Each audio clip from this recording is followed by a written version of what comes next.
Alright, so I just woke up maybe 20-30 minutes ago. I'm driving to the gym on an empty stomach, and I think Dill might be there, a few other people. We're gonna hit chest, or at least I'm gonna hit chest, and then after that, we're gonna stop by a certain skate shop, get a skateboard, and then we're gonna go to the skate park and practice out some skateboarding techniques / skateboard skills, which should be exciting. But the most exciting part of the day for me is I got a new camera coming in the mail, and I have a little rant to go on when it comes to particular niche of cameras and two competitive brands and what I think about them. So right now, the camera that I'm vlogging on, I cannot wait to stop vlogging on, to record on the camera that's gonna come in. So hopefully after the workout, I can swing by my house, pick it up, and show you guys. So I'm gonna go to Wawa now, grab a coffee, caffeinate myself as my pre-workout, and head to the gym. Alright, so lately for pre-workout, I've just been having some black coffee with a little bit of ice in it. Not to make it an iced coffee, but to slightly take the edge off so it's not sizzling hot and I can get to drinking it right away. But speaking of pre-workouts, the pre-workout that I've been really working on for a while is in the final stages. It should approximately, give or take, don't quote me on this, be out in about a month or two. Now the formula's finished, it's good to go. There was a lot of revisions and I'm finally satisfied with what it is, and I'm also happy with the label, so I'm gonna give you guys a little preview of what that looks like right there. And just from speaking to different supplement manufacturers and stuff, I have a rough idea how much the average pre-workout costs, and this one is significantly more expensive than that to produce, and I was even advised to either lower the servings or lower the price, or like lower the main ingredients that make it so good, but I'm not going to be doing any of that, and I'm genuinely really satisfied with this pre-workout. But I'm going to tell you guys that it doesn't have any 1,3-dimeth or 1,3-dimeth clones or anything like that, for like mainly two reasons. One, personally, I've been kind of weaning off of taking those extreme stimulants. As fun as that was, it's kind of dangerous, and you don't really know the long-term side effects of research of it. Yeah, so there's that. I'm not really taking them personally. And two, it's just that if you produce it, you know, it's gonna get taken off the market. The FDA, they're gonna ban it. Then you have to like tweak another molecule, find a chemist to do that. It's just a whole annoying procedure, right? So it's just overall easier to not have it, but it is gonna have nootropics in there. It's gonna have caffeine, obviously, and a certain type of tweak caffeine to make the caffeine work better. And then I'll just explain the whole ingredient list later on in the future. But yeah, I just want to give you guys a quick preview of that. Are you guys at the skate park? Yeah, we're going to the skate park. I'll teach you a few tricks, actually. But no, I was going on YouTube yesterday. I was like looking at a few tricks. I didn't have a board to practice on, so it was all theoretical, but I feel like I got the gist of it, so I could show you a few moves if you want.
Where would I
were there when I needed you,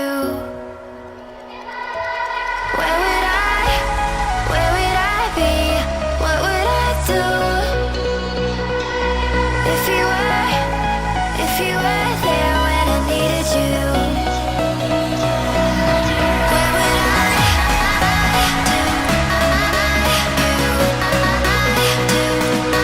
Needed you.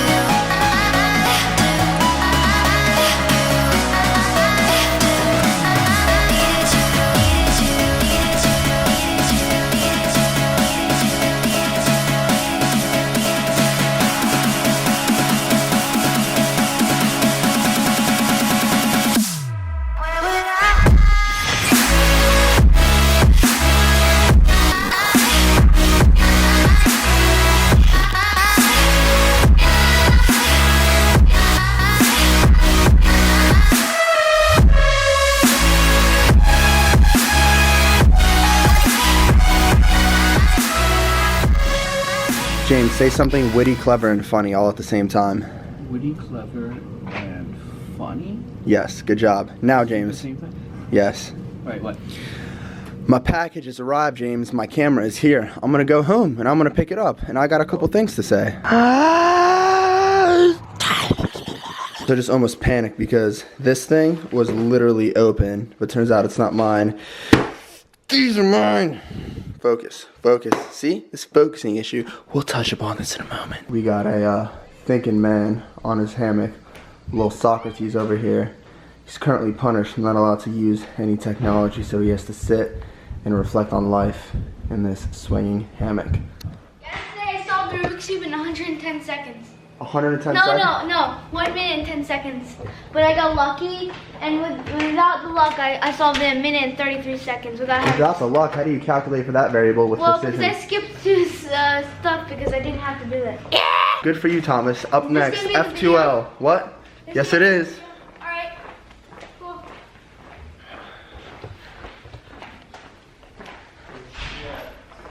Yeah.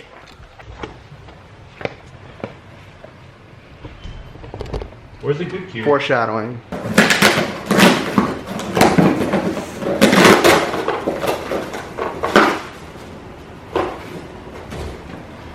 Eclipse.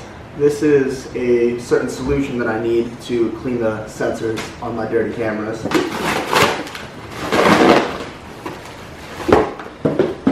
This is the main event. I left one package in the kitchen. Let me sprint there. Alright, so for the main event, this is the Sony RX 100 Mark 7. Now lately when I've been vlogging, if I'm not using the DSLR, I'll just use a compact 100 sensor point and shoot camera. And I've been using the G7X Mark II for the longest time, which is what's being recorded on right now. And Canon released a G7X Mark III, which is the newer version of that camera. And the only difference is that it can shoot slightly faster pictures in burst mode and it has 4K. But in my opinion, the autofocus on this camera is so bad that it's pretty much unusable, and if anything, it could be in my head, I feel like the Canon G7X Mark II that's being filmed on right now has way better autofocus. Like, this is completely unusable, and a common issue with 1-inch sensor cameras, little point and shoots that record 4K, is they can't record 4K unlimited. It usually caps at around 5 minutes and it overheats and you have to wait for this cooldown to keep recording. On this camera, literally after 3 or 4 minutes in cool temperatures, it'll just completely stop freezing. You can't record in 4K, and sometimes it'll get to the point where you can't even record in 1080p. You just have to literally wait for the camera to cool down, and that has happened with the RX 100 series in the past, in my experience, but it takes significantly longer for it to overheat. So the main thing that I like about Canon though is their color science is just very, very, very beautiful. Just out of camera, the picture just looks very well contrasted. The colors are rich. You don't have to do much grading. It just looks really, really nice out of camera. Sony usually has better dynamic range, but just the look isn't as poppy in my opinion. Yeah, you can kind of color it in post and make it look like that, but it doesn't quite touch the Canon. So this camera is overall better pretty much on every single level except the color, but that's at the end of the day opinionated. I don't think it's as good as Canon, but that's something that I'm willing to sacrifice because this has pretty much the best autofocus out of any existing camera, professional, consumer grade, whatever, right? This is like pretty much the top line autofocus, does 4K, burst mode, extreme slow-mo, and the zoom lens is like insane. This is 24 to 200 millimeters, where these two Canons are 24 to 70. So this is basically going to be the new point and shoot camera, and I'm going to be testing it out. Testing audio with this external little audio jack. And the cops are coming. Yeah, Dave, just edit this part. Yeah. Excuse me? If we're here for less than an hour, it's free. 1 hour free when you go to the station. Oh, here. That's that telephoto lens right there. Alright, so I'm crashing pretty hard right now, so before we go skating, right before I execute just beautiful acrobatic maneuvers with just the board flipping around, doing all these 360s, all this crazy elite stuff that I just magically learned how to do overnight, we're gonna stop by Starbucks and caffeinate ourselves. And telephoto, go!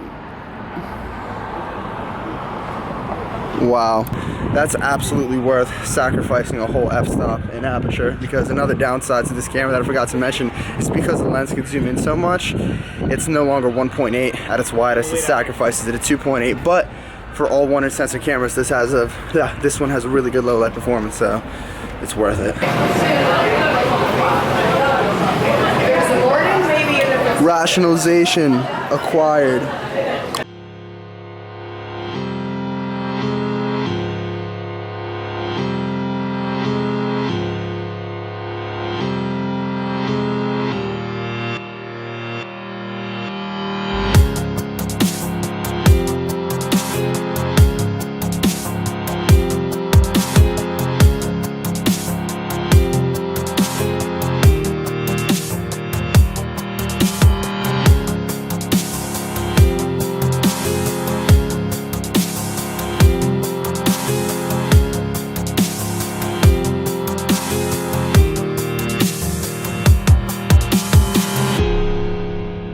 I'm a painted soul. I'm a painted soul. I'm a painted soul. I'm a painted soul. Wow, there's literally a first for everything. I literally flew the drone in my face because that's how dedicated You're I lucky it am. didn't hit your eye, bro. Holy Master. well, this might need stitches. No, that's good.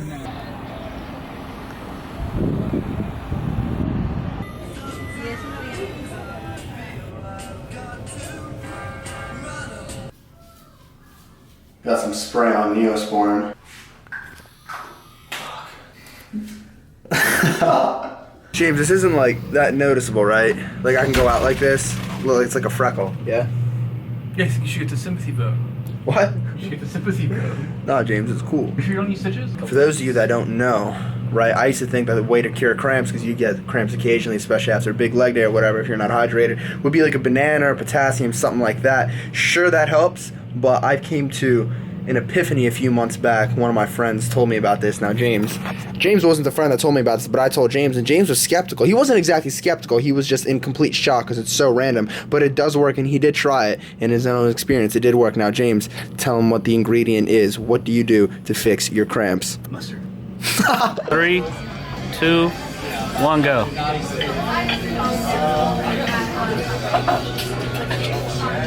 Don't snap any arms. Justin, don't let him snap your arm in half. Just go down. What was that? I'll tell you, in real arm wrestling, there's a pad that goes Okay, this so high, so it's like impossible, like to get. Like you're not gonna get it like that. Ready, set, go.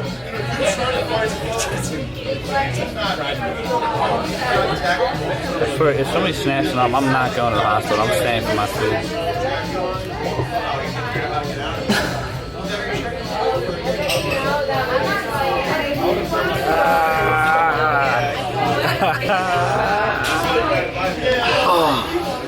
You see, Dude, you always like move over, like stand up a little, get your leg it's all part of the game. And the thing is, right, what I could do is I could take, like, the most efficient way to get you there would be to just like pull full body and press down, okay, but yeah. that puts so much Strain stress on your like right elbow, here that yeah. it's just not worth it. So I'm just basically just like doing explosive movements that just put stress on my muscle rather than tendon to just like fucking yank you over. We got some white rice, some steak, broccoli, and then the shrimp wonton stir fry, and this is everything I'm gonna eat. But yeah, we got some steak cooking right there. My face looking lean. No, not really. My face is looking all bandaged up, but 2 steaks are cooking, and we're setting up some podcast stuff over here. Gonna time lapse it. I'm getting, it's getting late. I'm getting tired, but. Dude, do you have a fucking video of you smacking the drone in your face? I have the clip from the drone, but I can't see because it's going backwards. And then all it looks is like, I'm just like, oh, laying there like all dead. But the thing is, it didn't feel like I got cut. It just felt like Manny Pacquiao just bopped me in the fucking face. Bleeding bad. Background and like how just ridiculously motivated he was. He obviously can't like do like squatting bench deadlift like he can. I can't.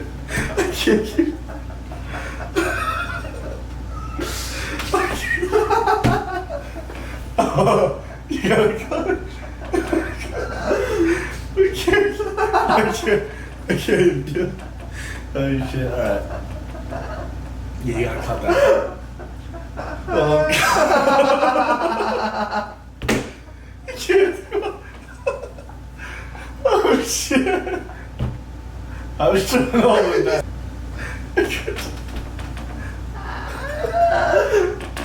This is just too much pressure. Did I like... Did I just not know how to talk about it? As soon as you said it, I like you said, I like started to crack a smirk.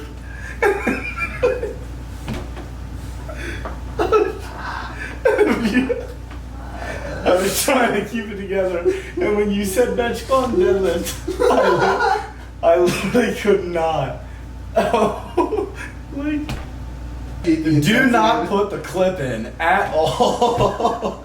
At all. No. Where that starts. Any context. No context. There's no context, but we definitely couldn't keep it together. That's all.